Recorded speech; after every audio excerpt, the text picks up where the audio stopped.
여러분 안녕하십니까? 지난 시간에 이어서 LCD에 대해서 우리가 살펴보도록 하겠습니다.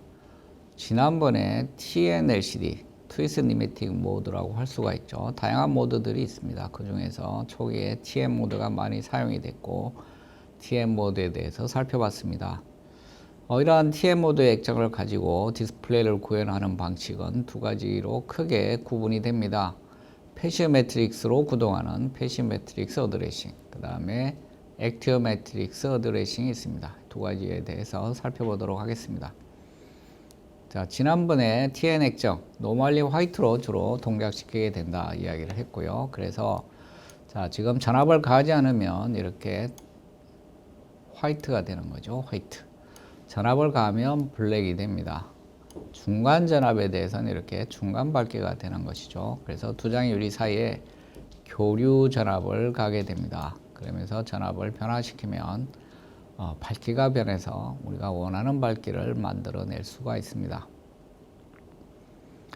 그래서 투과 곡선이라고 하죠. 트랜스미턴스 전압 커버, TV 커버입니다. TV 커버.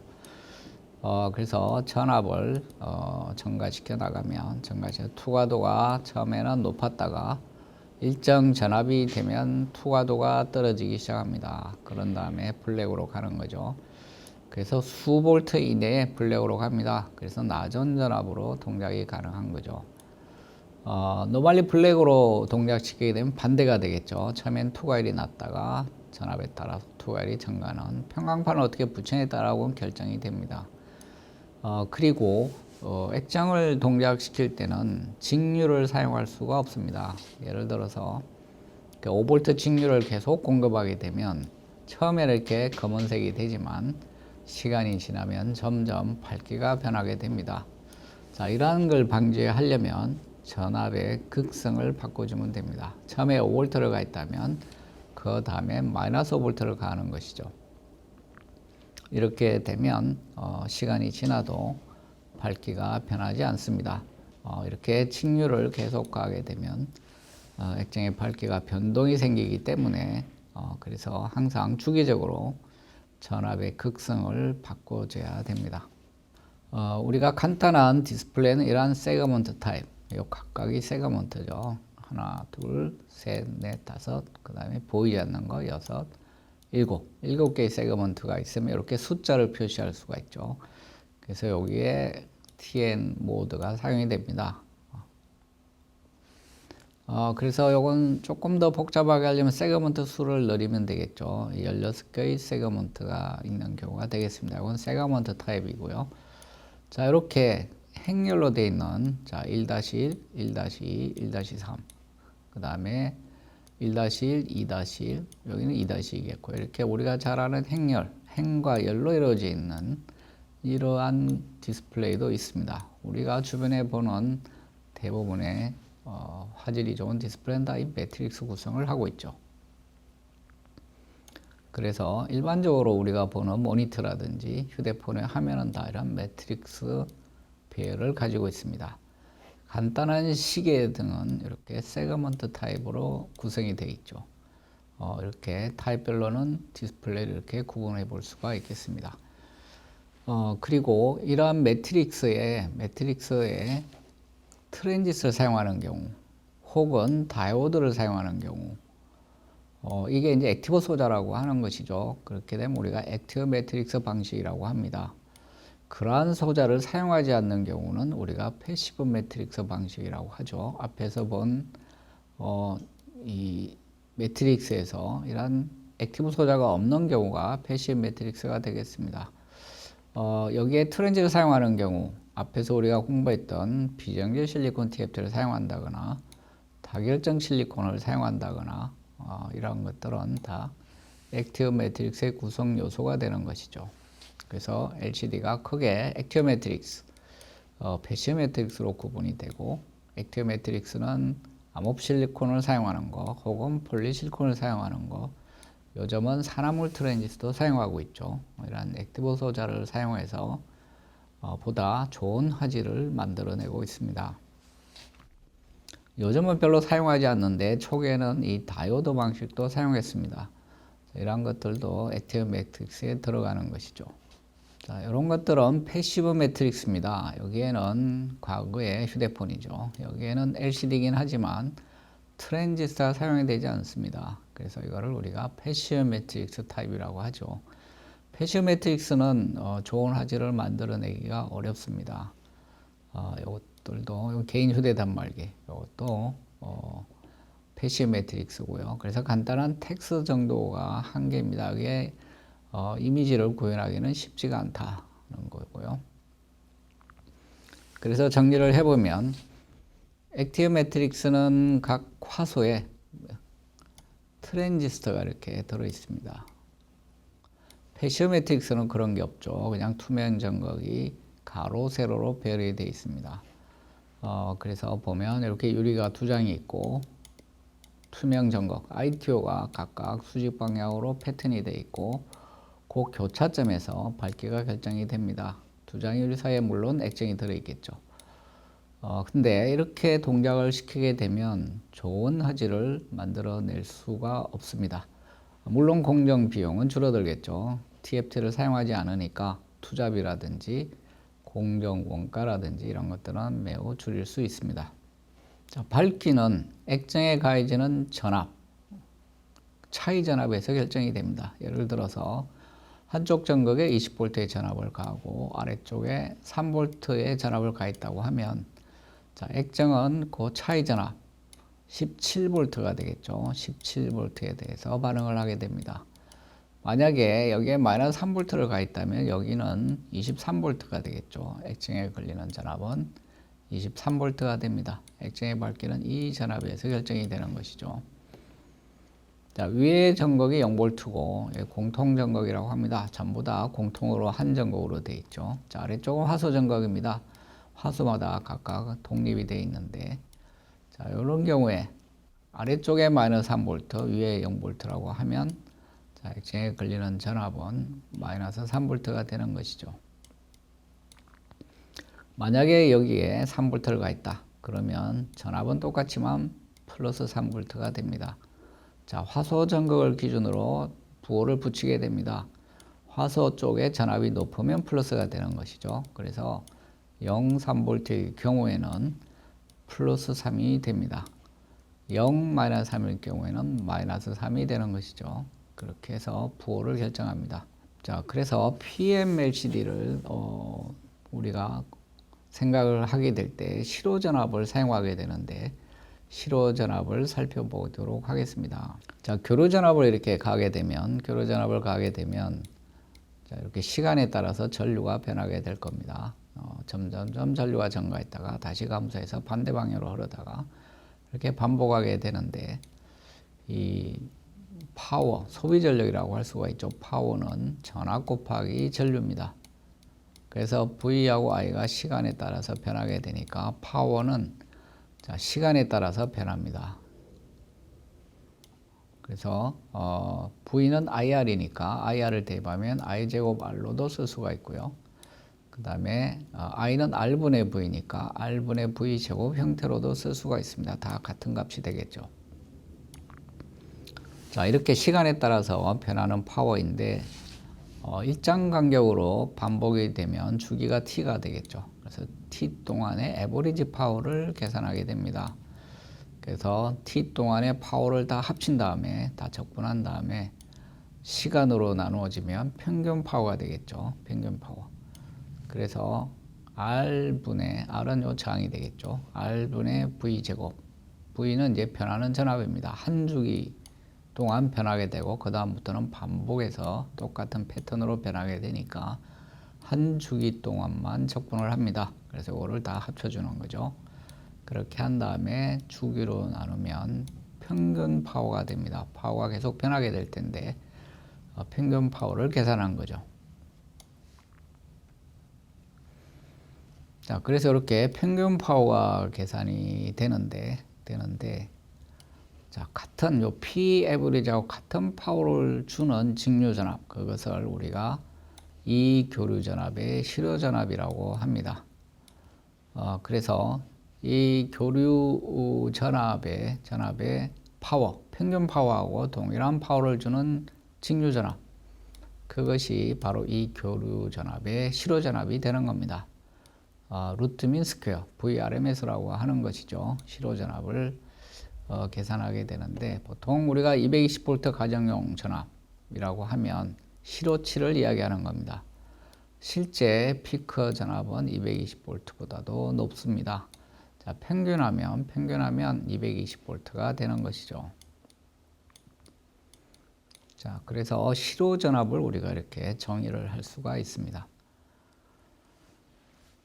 이렇게 VRMS를 가게 되면 여기는 일정한 파워가 되겠죠. 전압이 안 변하니까. 그래서 전압 곱하기 전류가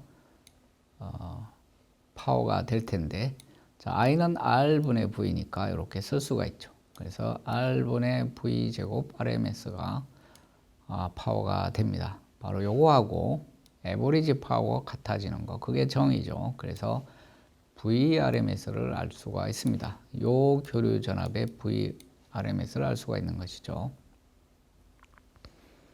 자, 그래서 자, 여기에 소비 전력 파워는 R분의 V 제곱이고요. 자, 요 교류 전압의 평균 전력은 이렇게 주어져 있어서 V에 대해서 계산할 수가 있습니다. 자, 제곱이니까 R은 없어지죠. 그래서 스퀘어 루트 T분의 1, 자, 0에서 T까지 한 주기 동안 전압의 변화를 제곱해서 적분하면 됩니다. 자, 이렇게 해서 실호치를 계산하는 공식이죠. 실호치를 계산하는 방법입니다.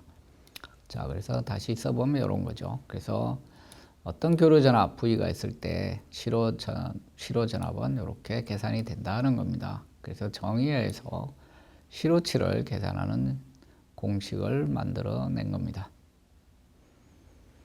그래서 이렇게 교류가 있을 때 이 교류의 실호 전압은 이것과 동일한 파워를 주는 직류 전압인데 요 식으로 계산이 된다. 이런 얘기가 되겠습니다. 자, 그래서 패시브 매트릭스에서 구동을 생각해 보도록 하겠습니다. 자, 패시브 매트릭스는 전극밖에 없습니다. 투명 전극이죠. 그래서 이 투명 전극의 전압을 줘서 우리가 원하는 밝기를 만들어내야 됩니다. 예를 들어서 첫 번째 줄에 여기는 흰색, 여기는 검은색, 나머지 다 흰색, 여기는 검은색, 이렇게 해줄 때 우리가 사용하는 전압, 자, 이 수평 방향으로 스캔 전압과 자, 수직 방향의 데이터 전압을 조합을 해서 밝기를 구현하게 됩니다. 자, 여기는 밝으니까 T의 노멀리 화이트죠. 낮은 전압을 가야 되고, 여기는 검게 하려면 높은 전압을 가야 됩니다. 그래서 자, 여기 수평 방향으로는 R이라는 전압에 펄스를 주면 나머지는 다 0을 줍니다. 우리가 원하는 라인, 첫 번째 라인에만 R 볼트의 전압을 공급하는 거죠. 자, 여기는 흰색이니까 높은 전압을 가합니다. C 볼트의 높은 전압. 여기 검은색에는 마이너스 C를 가게 됩니다. 여기는 다 흰색이니까 전부 C를 가하죠. 여기는 검은색이니까 마이너스 C를 넣습니다. 자, 이렇게 집어넣으면, 자, 여기는 흰색이 될 지점, 여기는 검은색이 될 지점입니다. 전압의 차이를 살펴보면, 자, 여기는 R 볼트의 전압이 들어오고, 여기는 C 볼트의 전압이 들어오니까, 여기에 액정에 걸리는 전압은 R-C가 됩니다. 자, 아래쪽에 예를 들어서 R 볼트의 전압이 걸리고, R. 위쪽에 C 볼트의 전압이 있다면 이 전압 차이는 R-C가 되겠죠. 그래서 R-C. 자, 이 부분은 R 플러스 C가 되면 여기 마이너스 C니까 요게 0볼트라고 하면 마이너스 C는 여기에 있게 되겠죠. 마이너스 C. 그래서 이 전압 차이는 R 플러스 C가 되는 것이죠. R 플러스 C. 그래서 이렇게 마이너스 C를 넣은 지점은 R 플러스 C가 됩니다. 여기는 R 마이너스 C죠. 전압이 작습니다. 여기는 R 플러스 C, 전압을 높여야 검은색으로 가죠. 나머지는 어떻게 될까요? 나머지도 전압이 다 가해지게 되는데 여기는 0볼트니까 여기는 C가 되겠죠. 다 C가 됩니다. 다 0이기 때문에 다 C볼트. 액정에 걸리는 전압이죠. 여기는 어떻게 될까요? 여기는 방향만 달라집니다. 마이너스 C니까 마이너스 C가 되겠죠. 크기는 같고 방향만 다릅니다. 마이너스 C. 자, 여기는 다 C가 되겠죠. C. 모두 여기 다 C가 됩니다. 여기는 다 마이너스 C가 되겠죠. 여긴 다 C가 되고요. 그래서 C거나 마이너스 C거나 절대값은 똑같고 부호만 달라지게 됩니다. 첫 번째 줄만 자 흰색이 될 화소는 R-C 전압이 좀 작고요. 검은색이 될 부분은 R 플러스 C 전압이 크죠. 전압 차이가 큽니다. 자 이렇게 전압을 가게 되는 겁니다. 자 이번에는 두 번째 화소로 넘어가겠습니다. 여기는 다시 이제 0으로 만들어 주고요. 여기를 R을 가게 됩니다. 그리고 검은색이 될 부분이 여기밖에 없네요. 그래서 여기만 마이너스 C를 넣어주고 나머지는 다 C가 들어가게 됩니다. 그러면 자 여기는 다 C 아니면 마이너스 C. 자 여기도 C 아니면 마이너스 C가 걸리겠죠. 전압이 바뀝니다. 자 여기도 C, 여기는 마이너스 C가 여기도 C가 걸리겠네요. 여기 C가 들어오니까. 자 여기도 C가 걸리고요. 여기는 마이너스 C가 걸립니다. 이렇게 전압이 변동이 생기게 되죠. 자 이런 식으로 계속 진행을 합니다. 그 다음에는 세 번째 라인으로 또 넘어가게 됩니다. 이렇게 해서 마지막 라인까지 진행을 하게 되는 거죠.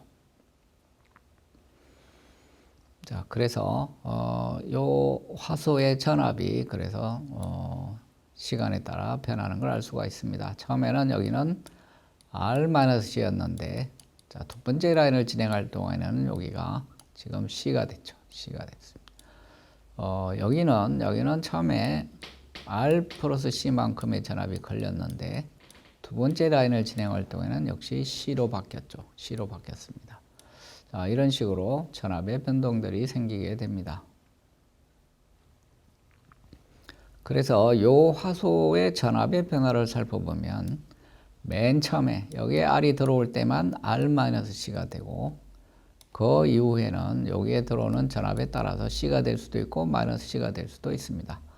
그래서 플러스 마이너스 뭐가 될지는 모르죠. 그 다음에 화소의 밝기에 따라 결정이 됩니다. 그래서 이렇게 되고 그 다음에 블랙이 될 부분은 처음에 여기에 R이 들어올 때만 R 플러스 C가 되고 나머지 시간 동안 다 C 혹은 마이너스 C가 됩니다. 이렇게 해서 마지막 라인까지 진행하고 나면 다시 시작을 하는 것이죠. 그래서 요 한 장면에 필요한 시간, 그걸 우리가 프레임 타임이라고 합니다. TF라고 표시를 하죠. 그래서 첫 번째 라인에 R이 들어가고 나서 그 다음 두 번째 R이 들어가고 쭉 해서 마지막까지 진행을 하는데 그때 소요되는 시간이 TF라는 거죠. TF.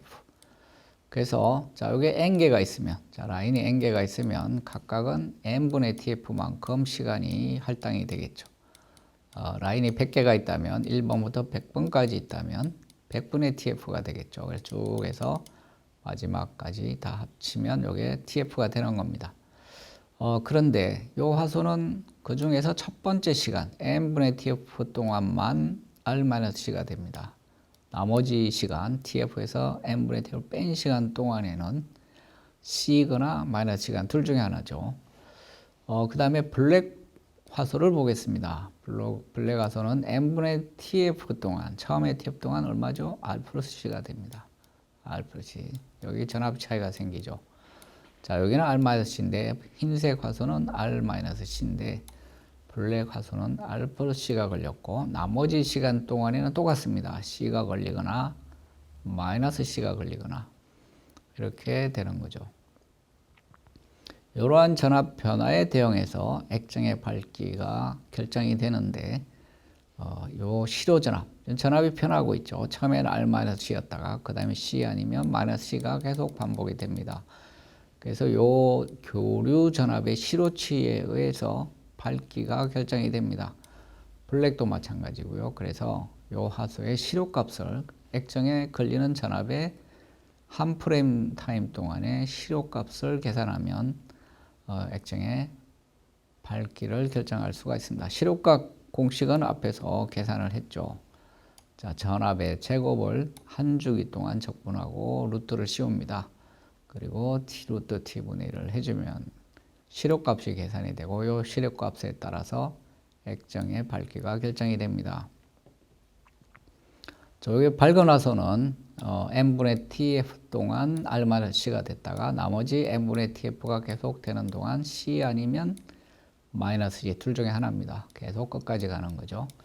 자, 여기는 n분의 tf 동안 r 플러스 c이고 나머지는 다 c로 변하게 됩니다. 그래서 요것의 실효값을 계산을 해야 되는데 우선 흰색부터 보죠. 낮은 전압이 걸리는 쪽입니다. 그래서 n분의 tf 동안 r 마이너스 c 제곱, 전압의 제곱이죠. 시간은 n분의 tf. 나머지 시간 동안은 다 c의 제곱이죠. 플러스 c도 c의 제곱, 마이너스 c도 c의 제곱이죠. 그래서 이 밝은 화소, 화이트 화소는 이렇게 실효값이 계산이 됩니다. 실효값 공식에서 계산한 것이죠.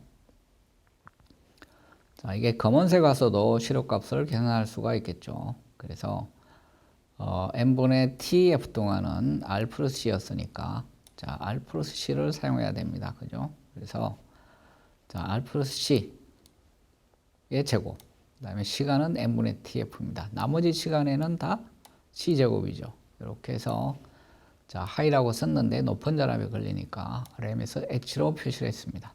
검은색이 되는 화소의 실호전압이 되겠습니다. 자, 그래서 검은색에 걸리는 실호전압이 되겠고요. 그래서 이 전압에서 검은색 화소의 밝기가 결정이 되는 겁니다. 자, 낮은 전압에 걸리는 화소의 실호전압이죠. 그래서 이 전압에 의해서 결정이 되는데 자, 차이는 요거죠. 요것만 있습니다. 요 부분은 똑같습니다. 요건 똑같죠. 그래서 이 식을 보면 이 두 개 사이의 값의 차이가 크지 않을 거라는 건 짐작할 수가 있습니다. 이 전압의 차이가 크지 않은 것이죠. 자, 그래서 이 검은색 화소 VRM에서 H고요. 이걸 간단하게 하면 자, TF로 나누면 TF가 다 없어집니다. 그죠? 여기 TF 없어지고 자, n을 밖으로 내면 식이 이렇게 간단하게 정리가 됩니다.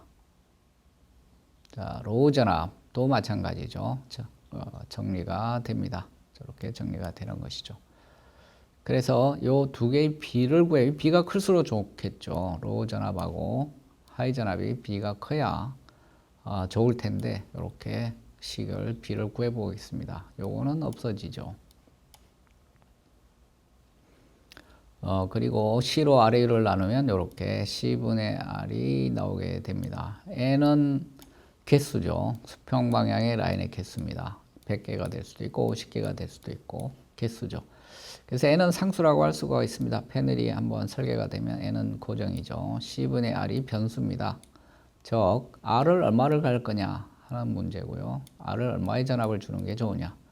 그 다음에 데이터 쪽은 C 아니면 마이너스 C가 들어올 텐데 C는 얼마를 주는 게 좋으냐 결정을 해야 됩니다. 어떤 원칙으로 하냐면 자, VRM에서 로우하고 VRM에서 H의 차이가 크게 나도록 결정합니다. 요 값이 가장 크게 해주는, 크게 되도록 하는 C분의 R을 결정을 해야 됩니다. C분의 R이 어떻게 돼야 요 B가 가장 커질 거냐를 결정해야 되는데 C분의 R을 변수로 놓고 최대값을 구하면 됩니다. 우리가 미분에서 많이 했죠. 커브에 미분이 제로 되는 점을 구한 다음에 자, 이런 데가 미분이 제로 되는 점이죠. 꼭지점. 여기가 최대값이죠. 물론 미니멈 값도 계산이 될 수도 있습니다. 양쪽의 기울기가 어떠냐에 따라 결정이 되겠죠. 그래서 최고의 대비비를 가져서 미분을 해야 됩니다. C분의 R을 변수로 두고 X로 두면 되겠죠. X로 두고 미분을 해서 0이 되는 값을 구하면 됩니다. 그때가 이런 모양이 되고 미분이 제로 되는 지점 여기가 최대값이 됩니다. 최대값. 계산을 해보면 루트 n일 때 최대가 됩니다. 루트 n일 때 C분의 R은 루트 n으로 해야 된다는 거죠. 예를 들어서 라인이 100개가 있다면 C를 5V로 했으면 R은 50을 줘야 된다는 겁니다. 50V. 그래야 최대의 대비비를 얻을 수가 있다. 최고의 전압차를 얻을 수 있다는 거죠. 그래서 위에는 5 아니면 마이너스 5 데이터 쪽으로 넣어주고 자, 여기 스캔할 때는 50V, 0V로 넣어줘야만 최대의 대비비를 얻을 수 있다. 그래서 n에 따라서 이게 달라지게 되겠죠. n에 따라서 달라지는. n이 더 많아지면 어떻게 되죠? n이 1000개 된다면 이 R 값이 훨씬 커져야 되죠. 그러면서 이 B는 점점 줄어들게 됩니다. B가 점점 줄어들게, n이 커질수록 1에 접근합니다. 그래서 이 라인 수가 많아질수록 전압의 차이는 점점 사라지게 됩니다. 전압 차이가 없다면 밝기 차이도 없어지게 되죠. 그래서 이 C분의 R은 루트 n일 때 최대값이 되는데, 그때 대입을 해보면 대비비를 알 수가 있습니다. 그래서 자, C분의 R이 루트 n일 때 최대니까 C분의 R 대신에 루트 n을 넣어봅니다. 이렇게 해서 간단하게 되는데, 결국은 이 전압의 차이가 n이 커질수록 줄어드는 거죠. n이 커질수록 결국은 1로 갑니다. 전압의 차이가 없다는 거죠. 전압의 차이가 없으면 밝기 차이도 없습니다. 디스플레이가 안 되는 것이죠. 그래서 이 PMLCD는 그래서 이 좋은 화질을 확보하기가 어렵고 텍스트를 구현하기도 쉽지가 않습니다. 자, 그래서 C분의 R은 루트 n일 때 최대인데 그 대비비가 이렇게 표시된다고 했습니다. 이걸 그래프로 n에 대해서 그려보면, 자, B가 점점 줄어듭니다. 그러니까 로우하고 하이의 전압비죠. 요게 1로 가면 전압 차이가 없다는 겁니다. 그래서 라인 수가 늘어날수록 점점 1로 접근하고 있죠. 그래서 이 로우와 하이의 전압 차이가 매우 작아지게 됩니다. 그래서 이렇게 디스플레이를 하려고 하면 액정의 투과 특성 곡선이 이렇게 굉장히 샤프하게 변해야만 구동이 됩니다. 이렇게 완만하게 변하면 구동을 할 수가 없습니다. 예를 들어서 자, 흰색 화소하고 검은색 화소의 실호전압 차이가 0.1V 밖에 되지 않는다. 그러면 자, 투과 곡선이 이렇게 0에서 5까지 이렇게 완만하게 변하게 되면, 자, 0.1 가지고는 밝기 차가 나지 않습니다. 자, 여기 밝기하고 투과율하고 여기 투과율이 거의 같아서 이미지가 구현이 되지가 않죠. 그래서 우리가 어떤 액정을 사용하냐면, 액정이 이렇게 샤프하게 여기서 아주 급격하게 변하는 액정을 사용해야 됩니다. 그래서 이렇게 급격하게 변하는 액정, 그게 STN입니다. 슈프 트위스트 니메틱. 액정이 이렇게 샤프하게 변해야 되는데, 그렇게 변하게 하려면 90도가 아니라 그 이상 회전하도록 강한 탄성을 주는 것이죠. 그래서 자, 여기서 이렇게 수평 방향으로 있던 게 점점 회전을 해서 여기 90도 회전이 됐고, 다시 또 한 번 90도 회전, 이게 180도 회전이 되는 것이죠. 이렇게 하면 자, 투과 곡선이 이렇게 좀 샤프하게 변하게 되고, 전압의 차이가 이렇게 작더라도 흰색과 검은색을 구현할 수가 있습니다. 투과 곡선이 이렇게 샤프하게 변하면, 자, 0.1V 전압 차이를 가지고도 자, 흰색, 그 다음에 검은색이 구현이 되죠. 이게 특성이 완만하게 변하게 되면 TN은 이렇죠. 자, 밝기 차가 나지 않습니다. 그래서 이렇게 그 패시 매트릭스로 구성을 하게 되면 이 동작시키기가 쉽지가 않죠. 그래서 간신히 텍스트 정도 할 수가 있고, 그것도 화소가 많아지면, 즉 라인 수가 많아지면 한계가 있습니다. 그래서 많은 화소를 구현하기도 어렵죠. 그래서 액티브 매트릭스를 쓰게 됩니다. 그래서 오늘은 PMLCD를 설명을 드렸고요. 여러분 수고하셨습니다.